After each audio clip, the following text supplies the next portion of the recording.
恨不得每天都做它，松松软软的，筋道弹牙，越嚼越上头，真的超爱，给面包都不想换，谁吃谁知道，别错过，赶快一起来做。牛奶320克，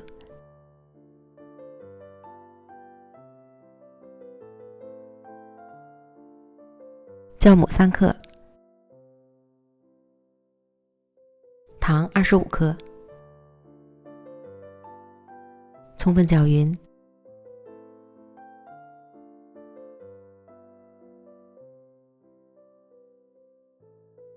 再加入大米粉200克，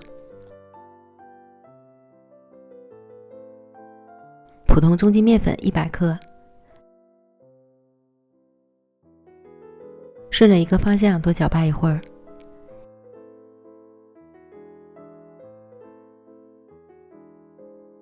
由于米粉的吸水性不同，中途搅拌时如果觉得面糊干，可以再少量多次的加入牛奶。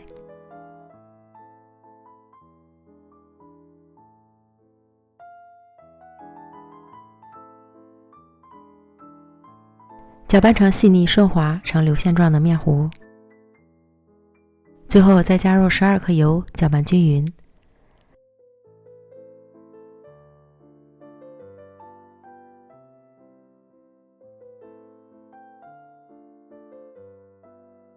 盖好保鲜膜，醒发质量倍大。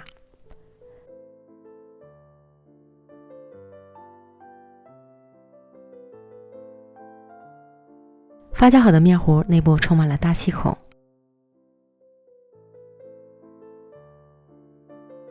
搅拌排气，成为顺滑的面糊。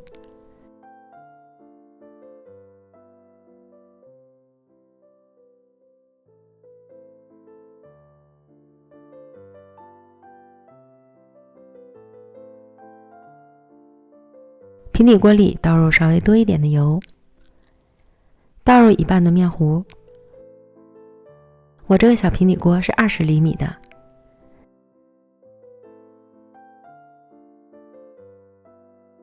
将面糊铺平，表面淋点油，缩水保湿，静置15分钟，使面糊2次发酵。之后再开小火加热，煎至表面基本定型，可以看一下底部上色情况。淋油翻面，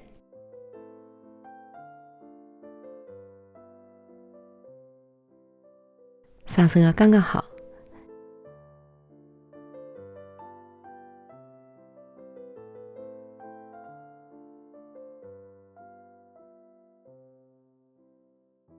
另一面煎至上色满意即可出锅。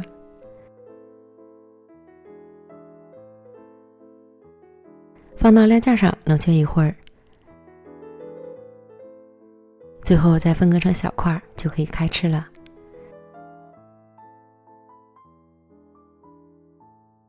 香煎大米饼，松松软软，米香浓郁，放凉吃，筋道弹牙，越嚼越上瘾，真的超爱，恨不得每天都做它。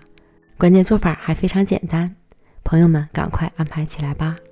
美食天天更新，感谢您的观看，咱们下期见，拜拜。